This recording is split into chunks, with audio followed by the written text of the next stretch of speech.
शास्त्रविस्तरे यस्वयं पद्मनाभस्य मुखपद्मात् विनिसृत सर्वयुपनिषदो गावो दुग्धा गोपालनन्दना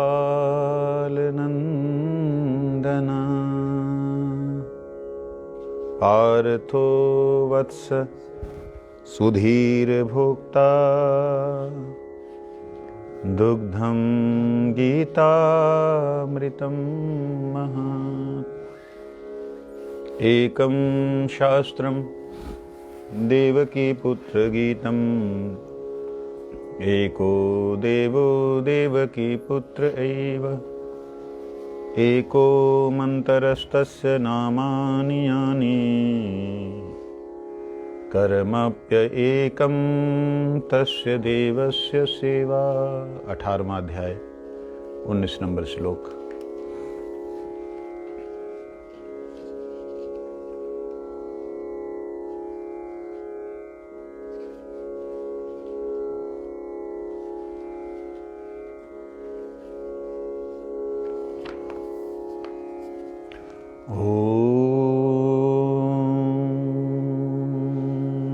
परमात्मने नमः। ज्ञानम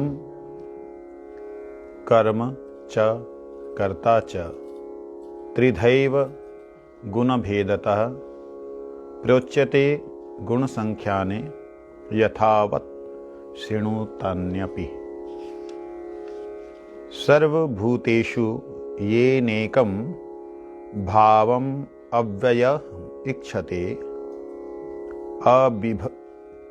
अविभक्तं विभक्तेषु तद्ज्ञानं विद्धि सात्विकम। निकाल लिए? दोबारा मैं इस श्लोक को उच्चारण कर रहा हूं। ज्ञानम कर्म च कर्ता च त्रिधैव गुणभेदतः प्रोच्यते गुणसंख्याने यथावत् शृणु तान्यपि। सर्व भूतेषु येनेकं भावम् अव्ययम् इक्षते अविभक्तं विभक्तेषु तद्ज्ञानं विद्धि सात्विकम्। आइए एक साथ। ज्ञानं कर्म च कर्ता च त्रिधैव गुणभेदतः प्रोच्यते गुणसंख्याने यथावत् शृणुतान्यपि। सर्वभूतेषु येनेकं भाव्यम् अव्ययम् इक्षते अविभक्तं विभक्तेषु तद्ज्ञानं विद्धि सात्विकम्। ज्ञानं कर्म च कर्ता च त्रिधैव गुणभेदतः प्रोच्यते गुणसंख्याने यथावत् शृणुतान्यपि। सर्वभूतेषु येनेकं भावम् अव्ययम् ईक्षते अविभक्तं विभक्तेषु तज्ज्ञानं विद्धि सात्विकम्। इससे पहले हम लोगों ने थोड़ा सामने आओ, ऐसे ऐसे इससे पहले हम लोगों ने जो श्रवण किया 18वां अध्याय का 18वां श्लोक, उसमें भगवान ने बतलाया कर्म के विषय में कि कर्म व्यक्ति करता है, लेकिन उस कर्म को करने के लिए 3 चीजों की जरूरत पड़ती, तभी वो कर्म नजर आता है, या दिखलाई देता है, या उसे कर्म कहा जा सकता है। किस किस की? आप मन मन में कुछ सोच रहे हैं, लेकिन उसकी चेष्टा, उसकी क्रिया बाहर से दिखलाई नहीं दे रही, तो उसे कर्म नहीं कहा जाता।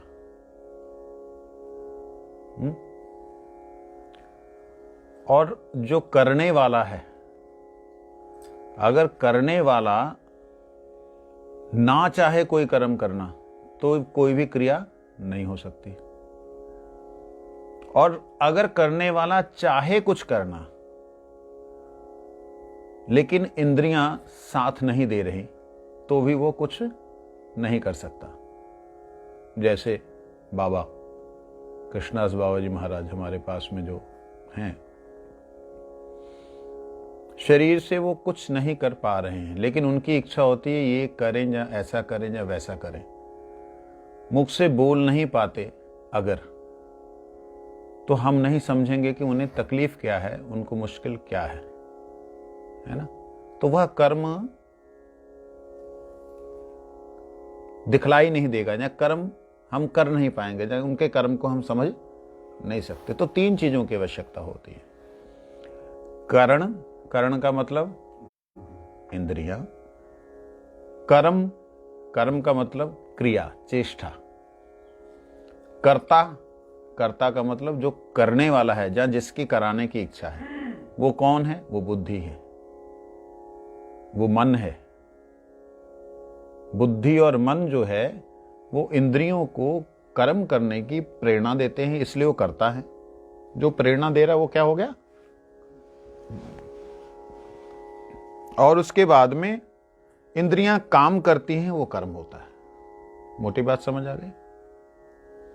अब इसके पीछे हमारे श्याम सुंदर दास जी ने बोला, कहते हैं महाराज जी जब कर्ता, कर्म और उपकरण तीनों हैं तो भगवान ने इसके साथ में ज्ञान, ज्ञेय और परिज्ञाता इसे क्यों लगाया?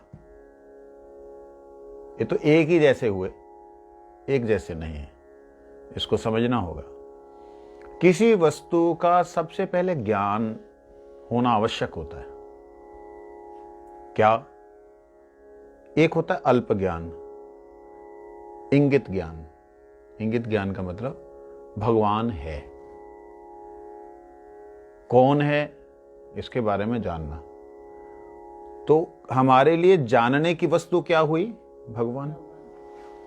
तो भगवान को अगर हम जानना चाहते हैं तो हमें क्या चाहिए होगा? उपकरण क्या होगा हमारे लिए? जहां उसे समझने के लिए क्या चाहिए? ज्ञान। और जो जानना चाहता है, जहां जो जानता है, उसे परिज्ञाता कहते हैं। ठीक है, मान लो मैंने सब्जी बनानी है, माताएं बैठी इसलिए सब्जी की बातें समझा दें, उसी से समझ में आ जाएगा। कोई सब्जी बनानी है तो सब्जी का पहले ज्ञान तो होना चाहिए। अभी हम लोग गए थे स्लोवेनिया बोल करके विदेश में एक जगह, तो वहां पर हमारे साथ में चलने वाली एक माता जी तो पहाड़ों में गए थे, तो उनके मुंह मतलब सांस से स्मेल आ रही थी, ऐसे जैसे लहसुन खाया हो। मैंने कहा आपने लहसुन खाया है? हरिनाम दीक्षा नहीं हुआ उनका, आपने लहसुन खा रखा? नहीं नहीं नहीं, we are not taking onion garlics. मैं कहा फिर इतनी गंदी बदबू आ रही है, ऐसे लग रहा है कोई मरा हुआ साथ में चल रहा है, मुर्दा। मतलब हमारे लिए तो ऐसे ही लगता है ना, आपके लिए जो लोग खाते भैया वो थोड़ी दुखी मत होना। लेकिन ऐसा फील हो रहा था कि भाई कुछ तो, जैसे हमारे यहाँ कोई चूहे वगैरह तो स्मेल जैसे आती ना, ऐसे आ रही थी। तो मैंने कहा अब थोड़े दूर ही रहो। कहते नहीं मारे ये लहसुन नहीं है। मैंने कहा है, दिखाओ। तो मैंने देखा वहां पे पत्ते ऐसे थे, बिल्कुल पत्तों की तरह पत्ते। उस पत्ते को उसने तोड़ा और इतनी गंदी बदबू उसमें से आनी शुरू हुई। मैंने कहा हो राम, ऐसा भी होता है? पत्तों में लहसुन से भी भयंकर बदबू थी, मतलब जो उसकी मतलब बदबू थी। दामोदर महाराज जी साथ में थे, हम सब लोग एक साथ थे। तो उसको जड़ से निकाला अगर, तो कुछ भी नहीं था उसके नीचे, साधारण जड़ थी। वो लहसुन का पेड़ नहीं था, लहसुन का बिल्कुल, लेकिन उसके दुर्गंध उसके जैसी थी। तो आप कल्पना करके देखिए, हमें तो उसका ज्ञान नहीं था, हमने तो सोचा उसने वो खाया, लेकिन निकला क्या? साधारण एक पौधा, तामसिक पौधा, उग्र पौधा, अगर मैं उसकी सब्जी बना दूं, मुझे ज्ञान ना हो, जो मैं करना चाह रहा हूं, ज्ञेय जो मैं करना चाहता हूं, उस तत्व को मेरे को पहले जानकारी ना हो, तो जो मैं उसको करूंगा, करने के बाद मुझे जो उसका अनुभव होगा तो गड़बड़ हो जाएगा, है ना। तो प्रत्येक कर्म से पहले, प्रत्येक क्रिया से पहले हमारी बुद्धि के पास में उस तत्व के विषय में ज्ञान होता है, उस तत्व को जानने की इच्छा होती है, और उस तत्व के विषय में जो अनुभव होता है उसका एक अपना अनुभव अलग होता है। हर आत्मा का अलग होता है, हर बुद्धि का अलग होता है। तो ये बुद्धि का ऊपर का प्रकोष्ठ है। ज्ञानम ज्ञेयम परिज्ञाता, ये बुद्धि का काम है। बुद्धि अगर नहीं ज्ञान ज्ञेय और परिज्ञाता होगी, ज्ञान को ज्ञेय को जानने के लिए उसको ज्ञान नहीं होगा और जानकारी नहीं होगी, तो वो इंद्रियों को क्या कर्म करने की प्रेरणा देगी। तो इसलिए ज्ञान ही वास्तविकता में कर्म चोदना है। कर्म चोदना का अर्थ हमने क्या कल सुना था? आप जाओ, जगह घेरोगे, आप जाओ बाहर, जाओ। तो कर्म संग्रह और कर्म, आगे आ जाए, बिल्कुल आगे, फिर कोई आएगा, फिर डिस्टर्बेंस होगी। एकदम आगे आ जाओ, आ जाओ, आ जाओ, कोई चिंता नहीं करो। ऐसे तो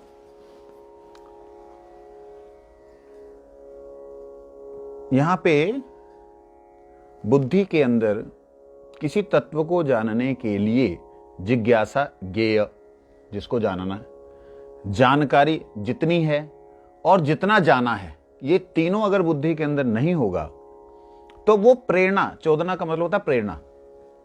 कर्म चोदना मतलब कर्म को प्रेरणा देने वाला। कहां से देगा? दे सकती बुद्धि? सुन रहे हैं? अगर ये तीनों चीजें नहीं होंगी, वो इंद्रियों को कर्म करने की प्रेरणा नहीं दे सकते। तो इंद्रियों को प्रेरणा देगी तभी इंद्रियां कर्म करेंगी, और कर्ता बुद्धि, तभी इंद्रियां कर्म करेंगी। कर्म करेंगी तो कर्म संग्रह होगा। कर्म संग्रह मतलब पाप और पुण्य कर्मों का संग्रह हो जाएगा। तो इसलिए भगवान कहते हैं, इन पाप और पुण्य कर्मों से कोई भी व्यक्ति नहीं बच सकता है। आप कोई भी कर्म करेंगे इस जगत में, कोई भी कर्म, वो कर्म में आप कह ही नहीं सकते हरि बोल। हमारे पास सिर्फ आधे घंटे का समय होता है और उसमें से 20 मिनट निकल गए, 10 मिनट बाकी। तो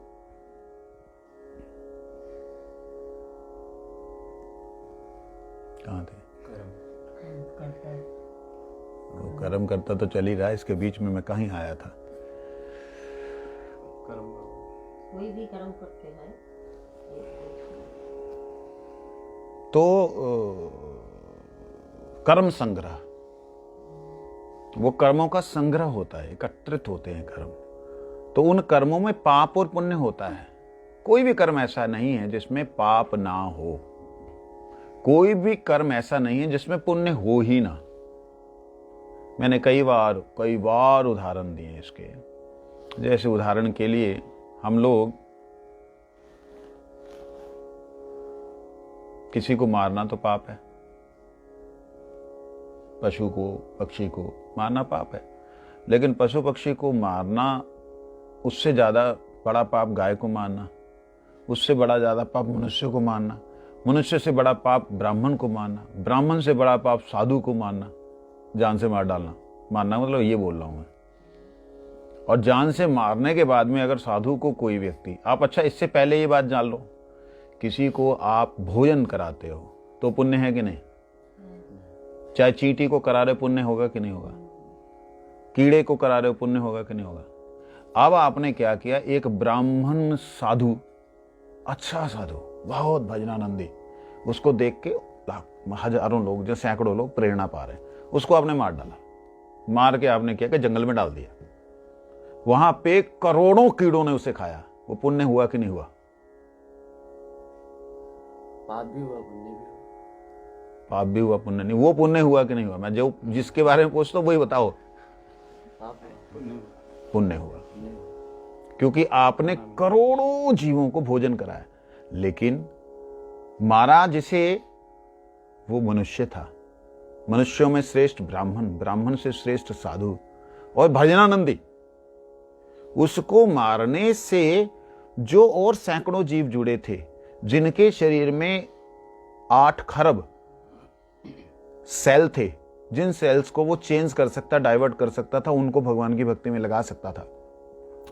आपने एक साथ 8 करोड़ सेल्स को मार डाला, एक साथ उनको भक्ति से विमुख कर दिया। इससे बड़ा पाप, जो भक्ति वो करता था वो सारे शरीर में संचारित होती थी। इससे बड़ा पाप दुनिया में कोई हो ही नहीं सकता।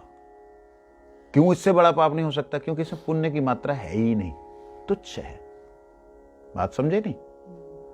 तो जिसमें जो मात्रा ज्यादा होती है उसको वही गिना जाता है। अब आप जब तोलते हो तकड़ी में,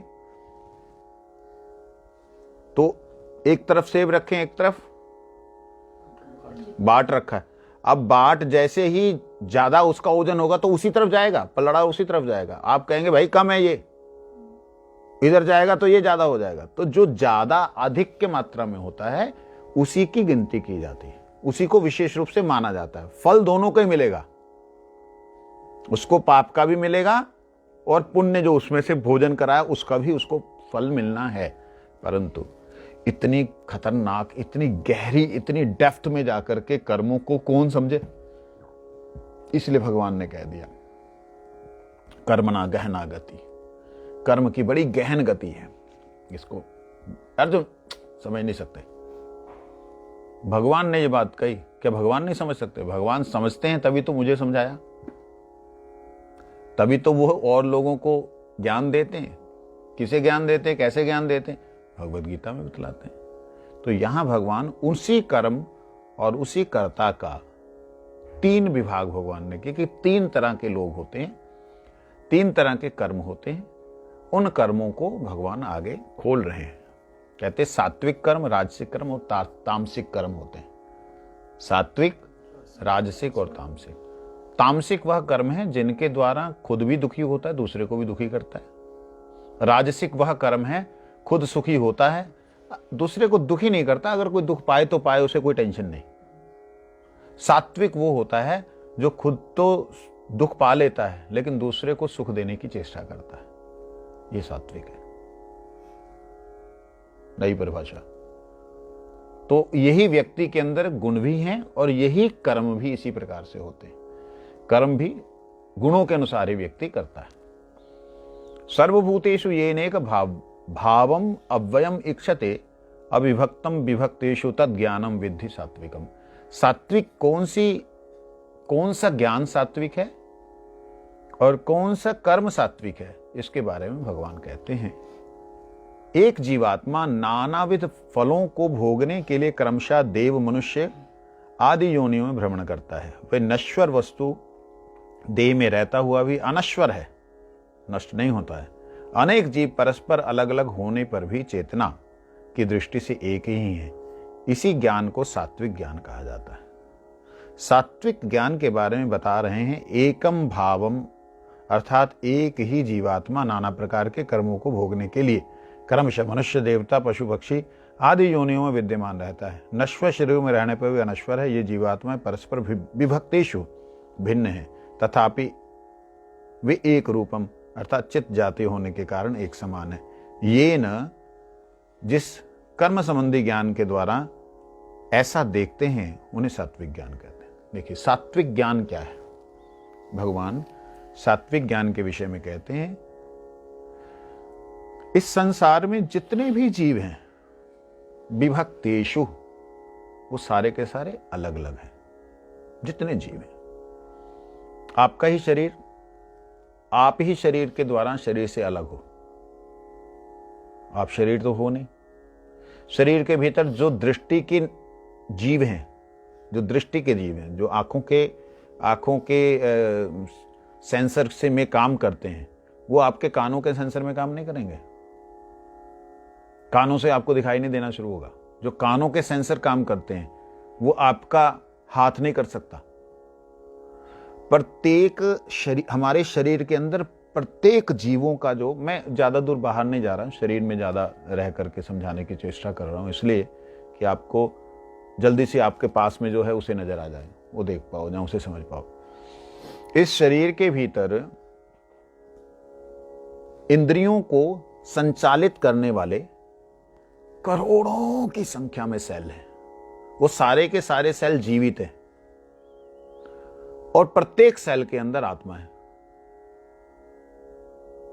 सेल कोई भी कण, मट्टी का कण है, अगर उसमें कोई चींटी या कोई तत्व ना जुड़े तब वो इधर उधर भाग नहीं सकता।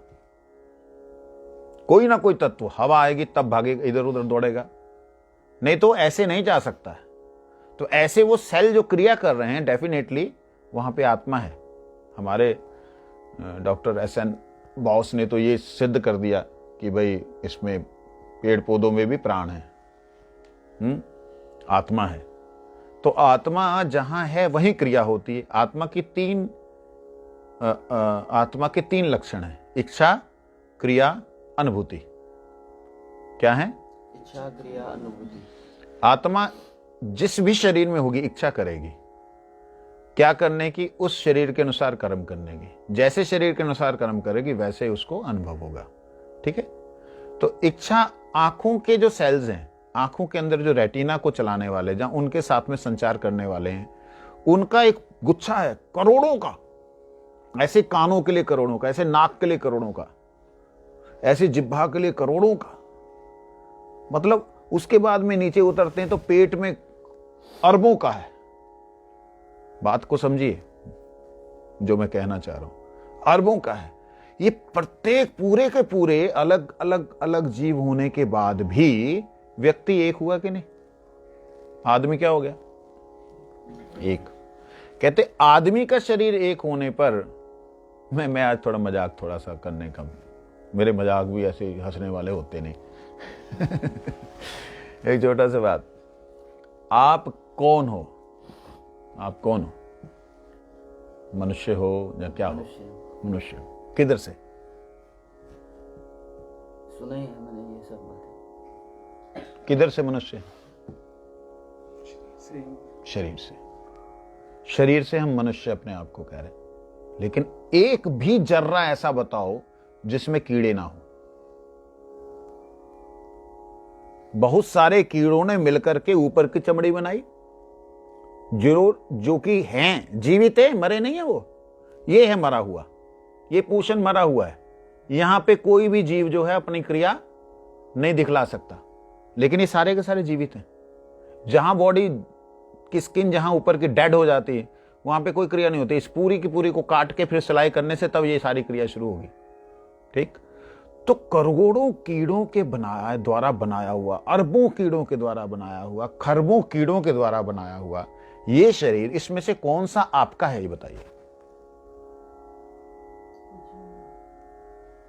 ना। कौन सा मनुष्य है ये मैं पूछ रहा हूं। अच्छा चलो मान लिया ये बहुत से कीड़ों के द्वारा बनाया हुआ एक पुतला, एक घर, उसको मनुष्य कहते हैं। मान लिया, चलो मान लिया। तो आप क्या हैं इनमें से? कौन सा कीड़ा है आप? कौन सा जीव है आप इनमें से, खरबों में से? वो चीज, टाइम हो गया, वो चीज जो है समझनी पड़ेगी। कहते हैं इनमें से जो मैं हूं वो है हृदय में। ईश्वरा सर्वभूतानां हृदय अर्जुन तिष्ठति। जिस हृदय से सबको गति प्राप्त होती है, जिस हृदय से सभी जीव रक्त को लेते हैं, सभी जीवों को जो है क्रिया मिलती है, वो अंतःकरण हृदय है। हृदय में बैठा हुआ ईश्वर अर्थात मैं, परमेश्वर नहीं, मैं हूं। तो वह परमात्मा का शक्तिशाली अंश है कि जिसको अनुभव है, जिसको मालूम है कि प्रत्येक जीव जो है वो एक जैसा ही है। एक जैसा कैसे? प्रत्येक जीव, जितने भी सेल हैं, सारे के सारे एक पॉइंट पे एक है। वो पॉइंट क्या है? ज्ञानम। वो सारे के सारे आत्मा हैं। जब आत्मा रूप से होंगे तब सब एक है, जब शरीर रूप से हैं तब क्या है, भिन्न है। कहते इस प्रकार का जो ज्ञान रखता है और ज्ञान रख करके वह अनुभव करता है कि जितने भी जीव हैं ये सारे के सारे अपने कर्मों का फल भोग रहे हैं, ऊपर से लेकर के अधम योनियों तक। योनियां तो जानते हो ना, शरीर, ऊपर से लेकर अधम योनियों तक जितने भी जीव हैं सब अपने कर्मों का फल भोग रहे हैं और मैं भी अपने कर्मों का फल भोग रहा हूं। इस भाव में भावित होकर के जो व्यक्ति क्रिया करता है उसे कहते हैं सात्विक ज्ञान। क्या कहते हैं? सात्विक ज्ञान। ये 20वें श्लोक का अर्थ। वैष्णव नमः।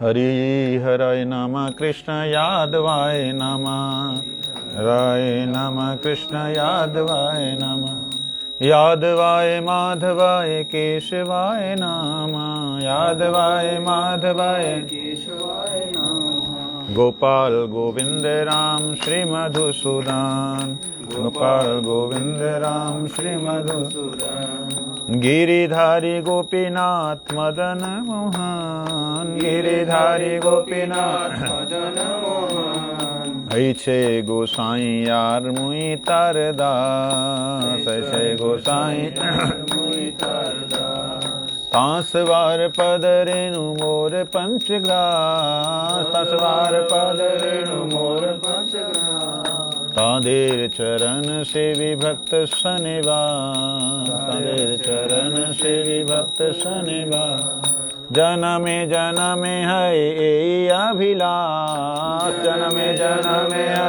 ए अभिलाष, ऐसे गोसाई जब ब्रज कैलावास, ऐसे गोसाई जब ब्रज कैलावास, ब्रज राधा कृष्ण नित्य लीला करीला प्रकाश, राधा कृष्ण नित्य लीला करीला प्रकाश, मने आनंदे बोलो हरि भजो वृंदावन, आनंदे बोलो हरि भजो वृंदावन, श्री गुरु वैष्णव पदे मझाई अमान, श्री गुरु वैष्णव पदे मझाई अमान, श्री गुरु वैष्णव पाद पद्म करिया, श्री गुरु वैष्णव पाद पद्म करिया, नाम संकीर्तन कहे नरोत्तम दास, नाम संकीर्तन कहे नरोत्तम दास। एक साथ, इतो नरसिंहा परतो नरसिंहा, यतो यतो यामि ततो नरसिंहा, वै नरसिंहा हृदय नरसिंह, नरसिंहमादिं शरणं प्रपद्ये, नमस्ते नरसिंहाय प्रह्लादलादायिने, हिरण्यकशिपुर्वक्ष शिलाटङ्कनखल, भागीशयस्य वदने लक्ष्मी यस्य च वक्षसि, यस्यास्ते हृदये संवितं नरसिंहमहं भजे। श्री नरसिंह जय नरसिंह, जय जय नरसिंह, प्रह्लादे जय पद्ममुख पद्मभृङ्गायितो नरसिंह परतो नरसिंह, यतो यतो यामि ततो नरसिंह, वै नरसिंह हृदय नरसिंह, नरसिंहमादिं शरणं प्रपद्ये, नमस्ते नरसिंहाय प्रह्लादलादायिने, हिरण्यकशिपुर्वक्ष शिलाटङ्कनखलये, भागीशयस्य वदने लक्ष्मी यस्य च वक्षसि, यस्यास्ते हृदये संवितं नरसिंहमहं भजे। श्री नरसिंह जय नरसिंह, जय जय नरसिंह, प्रह्लादे पद्ममुख ओ नरसिंह परतो नरसिंह, यतो यतो यामि ततो नरसिंह, वै नरसिंह हृदये नरसिंह, नरसिंहमादिं शरणं प्रपद्ये, नमस्ते नरसिंहाय प्रह्लादलादायिने, हिरण्यकशिपुर्वक्ष शिलाटङ्कन, भागीशयस्य वदने लक्ष्मी यस्य च वक्षसि, यस्यास्ते हृदये संवितं नरसिंहमहं भजे। श्री नरसिंह जय नरसिंह, जय जय नरसिंह, प्रह्लादे जय पद्ममुख पद्मभृङ्ग, हरे हरे कृष्णा कृष्णा कृष्णा हरे हरे, हरे राम राम राम हरे हरे, हरे कृष्णा कृष्णा कृष्णा हरे हरे, हरे राम राम राम हरे हरे, हरे कृष्णा कृष्णा कृष्णा हरे राम राम राम हरे हरे, हरे कृष्णा कृष्णा कृष्णा हरे हरे, हरे राम राम राम हरे, हरि बोल हरि बोल बोल हरि बोल हरि बोल हरि बोल हरि बोल हरि बोल। गुरु गौरांग राधा गोकुलानंद देव।